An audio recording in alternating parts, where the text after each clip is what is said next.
السلام علیکم first year.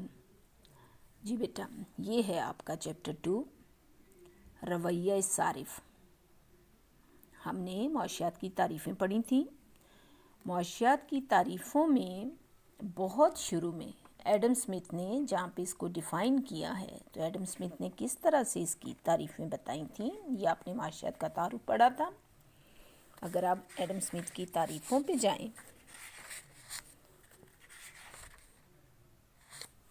یہ معاشیات کی تعریفیں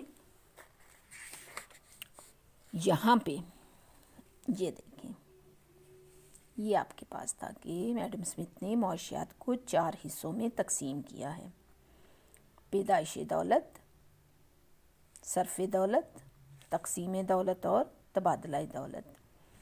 آپ کی کتاب انہی 4 حصوں پہ مشتمل ہے. پہلا حصہ جو چیپٹر 1 سے 6 تک جا رہا ہے وہ صرف دولت ہے.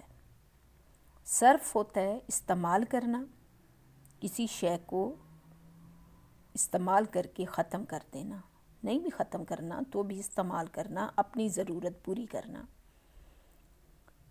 کنزمپشن، کنزیوم کرنا. دولت، ویلتھ، ہر وہ چیز جو آپ کی خواہش کی تکمیل کرتی ہے وہ دولت ہے. وہ سوئی دھاگا بھی ہے، کامن پن بھی ہے، آپ کا پین بھی ہے، کتاب بھی ہے، اور گھر میں استعمال ہونے والی بڑے بڑے الیکٹرانکس بھی ہیں، اور روپیہ پیسہ بھی ہے، کیونکہ اسی سے آپ اپنی ضروریات پوری کرتے ہو. تو صرف دولت، اشیاء کو استعمال کیسے کیا جائے گا، وہ کون سے رولز ہیں جن کے مطابق ہم اشیاء کو بہترین طریقے سے اور زیادہ سے زیادہ استعمال کر سکتے ہیں. وہ طریقے اس پورے چیپٹر میں پورے پارٹ میں آتے ہیں.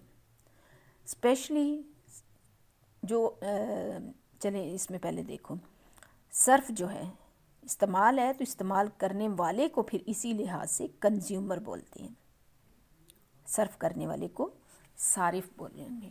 تو یہ جو آپ کا چیپٹر ہے یہ ہے رویہ صارف. اب اس کا رویہ صارف کا ہم نے تعریفیں بھی پڑھی، جس میں رابنس کی تعریف آپ نے پڑھی جو سب سے زیادہ بہترین سمجھی جا رہی تھی. وہ کیا تھی؟ محدود ذرائع، اور وہ ذرائع جو نہ صرف محدود ہیں بلکہ الٹرنیٹیو یوزز بھی رکھتے ہیں، اور بے شمار خواہشات، لا تعداد، ان گنت، اور نہ صرف بے شمار بلکہ بار بار پیدا ہوتی ہیں. 4 پوائنٹ پڑھے تھے آپ نے. اب اس صارف کے سامنے جو سب سے بڑا مسئلہ بن گیا وہ کیا بن گیا؟ یہی باتیں سامنے دیکھو، سب اپنی بکس کھولو گے سامنے رکھ کے اس کو سنو گے. اس کی آمدنی محدود ہے، ذرائع لیکن حاجات بے شمار ہیں. تو اس کو کیا کرنا ہے؟ اسے اپنی محدود آمدنی سے زیادہ ضروریات پوری کرنی ہیں، زیادہ سے زیادہ خواہشات کی تکمیل کرنی ہے اس کو. ٹھیک ہے؟ تو اس کے اس رویے کو کنزیومر بیہیویئر کہا جائے گا. وہ اپنی تمام خواہشات میں سے انتخاب کرے گا، چوائس پہ کون سی بہت ضروری ہے وہ پہلے پوری کر دے گا، کون سی کچھ عرصے کے لیے چھوڑی جا سکتی ہے وہ چھوڑ دے گا، اور کس کو پورا چھوڑا جا سکتا ہے، کوئی خاص ضرورت نہیں ہے، صرف خواہش ہے. تو ان تمام خدمات پر جو اس کے اخراجات ہوتے ہیں ان کو صرف دولت کا نام دیا جاتا ہے. دولت کو استعمال کرنا. اہمیت کیا ہے اس کی؟ بہت زیادہ اہمیت ہے. کہتے ہیں consumption is the base of all economic activities. صرف تمام معاشی سرگرمیوں کی بنیاد ہے. کس طرح سے؟ صرف سے اگلا جو پارٹ ہے وہ ہے پیدائش دولت. اب پیدائش دولت کیا مطلب ہوا؟ اشیاء بنانا. اشیاء بنانے کے لیے یہی انسان 2 حیثیتوں میں ہو جائے گا، آجر بن جائے گا، صنعت کار بن جائے گا، اور خود صارف ہوگا. اب جب وہ آجر اور صنعت کار ہوگا تو وہ اشیاء بنانے کا کام شروع کرے گا. وہ عاملین پیدائش، زمین، محنت، سرمایہ اور تنظیم کو ہائر کرے گا. تو یہ سب کچھ وہ اتنی محنت کیوں کر رہا ہے؟ اس نے اشیاء بنا کے گھر میں نہیں رکھنی. اس سے نیکسٹ چیپٹرز آپ پڑھائی، اسی لیے میں نے وہ پہلے پڑھائے تھے تو وہ آسان تھے. کیوں بنا رہے ہیں؟ پیدائشی دولت کا مقصد کیا ہے؟ کہ لوگوں نے اشیاء استعمال کرنی ہے. اگر لوگ خواہش ہی نہیں رکھتے، استعمال ہی نہیں کرتے، پیدائشی دولت ختم ہو جائے گا. پیدائشی دولت ختم ہو جائے گا تو انسان کی وہ جو عاملین پیدائش کی حیثیت ہے، زمین، محنت، سرمایہ اور تنظیم، وہ سب ختم. یہ دونوں ختم تو تقسیم دولت اور تبادلہ دولت کی بھی کوئی تک نہیں بنتی. ثابت ہوا کہ سب سے پہلا سر فہرست شعبہ صرف دولت ہے. صرف کرنا ہے، اس لیے باقی سب کی ضرورت ہے. ٹھیک ہو گیا؟ پھر وہ کہہ رہے کہ کچھ چیزیں ایسی ہیں جن کو ہم تھوڑا سا ڈیفائن کر لیتے ہیں. افادہ، قیمت اور قدر. افادہ کیا ہے؟ لفظ افادہ عام طور پر ایک دم سے لگتا ہے جیسے فائدہ مندی ہوگا، تو یہ فائدہ مندی نہیں ہے. افادہ از اے مینٹل سیٹسفیکشن، یوٹیلیٹی، ذہنی تسکین کا نام ہے. اور یہ تسکین اچھی بری سب چیزوں سے ہو جاتی ہے. ٹھیک ہے، جب کوئی شے آپ خریدتے ہو اور اس کو استعمال کرتے ہو تو اس کا مطلب ہے آپ کے جو خواہش تھی اس کی تسکین ہوئی ہے. کسی شے میں استعمال کرنے کی خوبی، استعمال ہونے کی خوبی، اس کا افادہ ہے. پین یہ میرے ہاتھ میں ہے، یہ افادہ رکھتا ہے کیونکہ یہ میرے لکھنے کے کام آ رہا ہے. لیکن جب یہ خالی ہو جائے گا، اس میں سے انک ختم ہو جائے گی، تو یہ میرے لیے افادہ نہیں رکھے گا. ٹھیک ہے، ایک چھوٹے بچے کے لیے یہ پین نقصان دہ ہے، اس کو ضرورت نہیں ہے اس کی. لیکن جس کو لکھنا آتا ہے اس کے لیے اس میں افادہ ہے. ان پڑھ شخص کو لکھنا نہیں آتا، اس کے لیے بھی یہ ایک فالتو چیز ہے، کوئی کام نہیں ہے اس کا. تو افادہ کسی شے میں خواہش کی تسکین کرنے کی جو خوبی ہے اس کو افادہ بولیں گے. ٹھیک ہے، یہ دیکھو یہ لکھا ہوا ہے سارا، اس کو آپ دھیان سے پڑھو گے. قدر. قدر کا کیا مطلب ہے؟ کسی شے کی وہ طاقت جس کے بدلے وہ کسی دوسری شے کی ایک خاص مقدار حاصل کرنے کی صلاحیت رکھتا ہے. مثال کے طور پر ایک کوٹ کے بدلے اگر 2 شرٹس حاصل کی جا سکتی ہیں تو کوٹ کی قدر 2 شرٹ کے برابر ہے. ویلیو ایلیمنٹ ہے، کسی شے کی کتنی قدر ہے. یہ پین کی کتنی قدر ہے؟ عام روٹین میں آپ 15-20 روپے کا پین لیتے ہو، لیکن اگر آپ کا امتحان ہے اور امتحان والے دن آپ کو پین 50 کا بھی ملے گا تو پین کی قدر بڑھ جائے گی. تو قدر کا مطلب ہے اس شے کی ویلیو کیا ہے. قیمت کسی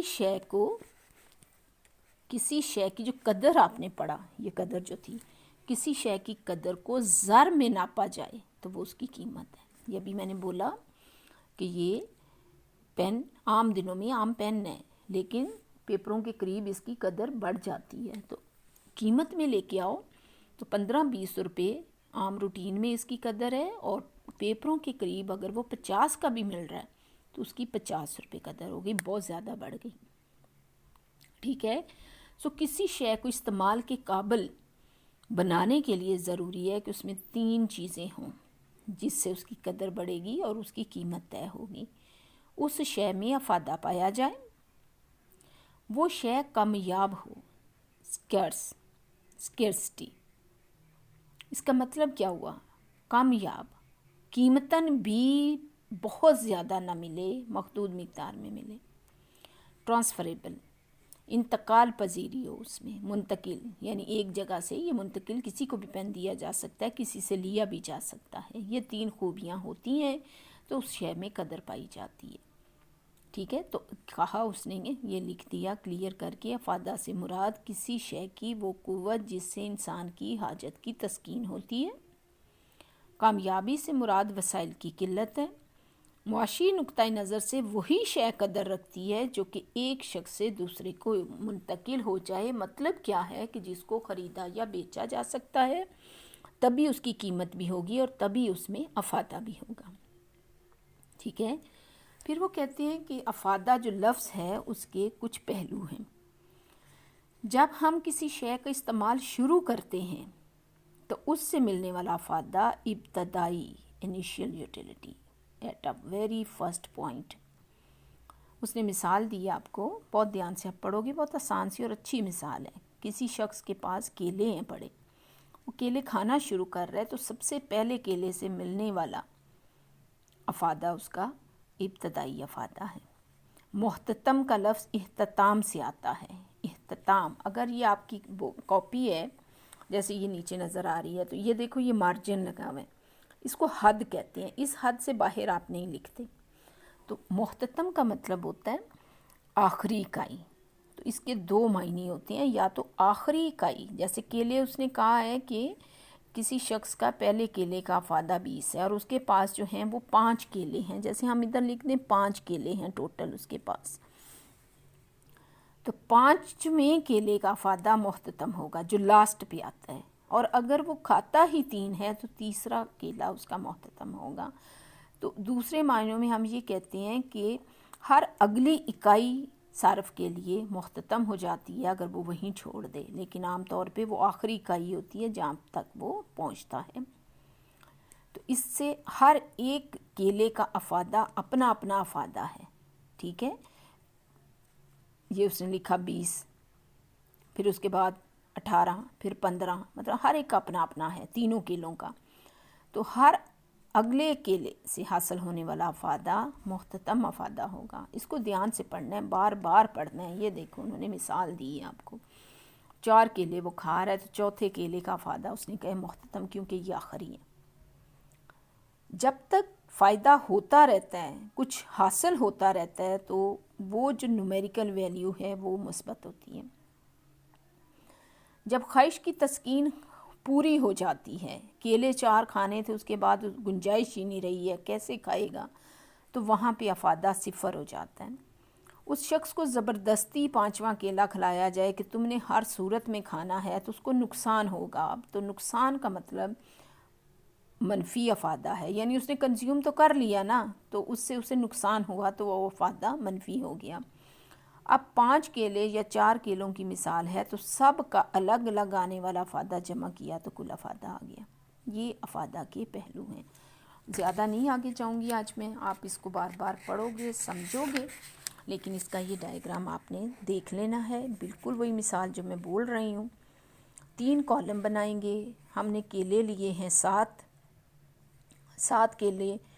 سب سے پہلے آپ ٹوٹل لکھنے کی بجائے، ویسے ٹوٹل درمیان میں ہی آئے گا، ٹوٹل کبھی اینڈ پہ نہیں لائیں گے آپ، لیکن کالم بناتے ہوئے آپ تیسرے کالم میں محتتم افادہ لکھیں گی اور محتتم افادہ یاد رکھیں گی کہ یہ اسی طرح سے آئے گا جیسے ابھی پیچھے اس کے تصورات پڑے ہیں. پہلی اکائی سے زیادہ ملے گا اور ہر اگلی اکائی. اور بہت لاجیکل بات ہے، ہم نے مثال ہی کیلوں کی دی، تو جو شروع میں جب وہ کیلا سٹارٹ کر رہا ہے تو ظاہر ہے وہ بھوکا ہے، اس نے پہلا کیلا کھایا ہے تو اس کو زیادہ مزہ آئے گا. لیکن جوں جوں وہ کیلے کھاتا جا رہا ہے اس کے مزے میں اور اس کی بھوک میں کمی آ رہی ہے. آتے آتے وہ 0 ہوا اور 0 کے بعد وہ منفی نقصان کی طرف چل پڑا ہے. تو ان سب یہ سارے محتتم افادے ہیں جو کہ یہ تصورات رکھتے ہیں. محتتم افادہ ابتدائی بھی ہے، مثبت بھی ہے، 0 بھی ہے اور منفی بھی ہے. ان سب کو جب سکسیسو یونٹس جمع کریں گے، 20 پہلے کا 20 ہی ہے، 20 اور 15 35 ہے، 35 اور 10 45 ہے، 45 اور 5 50 ہے. تو یہ کل افادہ آ گیا. اس کو جب ڈائیگرام میں لایا تو ڈائیگرام بنانے کا طریقہ میں نے بہت ڈیٹیل میں کلاس میں بتایا آپ کو. او ایکس ایکسس پہ آپ شے کی اکائیاں لیں گے، وہ شے جس کو آپ خود لے رہے ہو، جو سیکوینس میں آپ کے پاس آ رہی ہے، وہ شے کی اکائیاں ہیں. یہاں پہ آپ نے دونوں افادے میئر کرنے ہیں.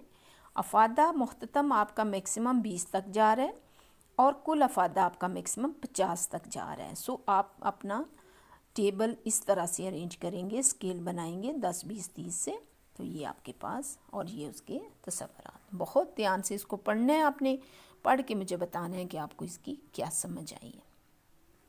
ٹھیک ہو گیا؟ آگے اس کا جو لا ہے وہ انشاءاللہ کل پڑھیں گے.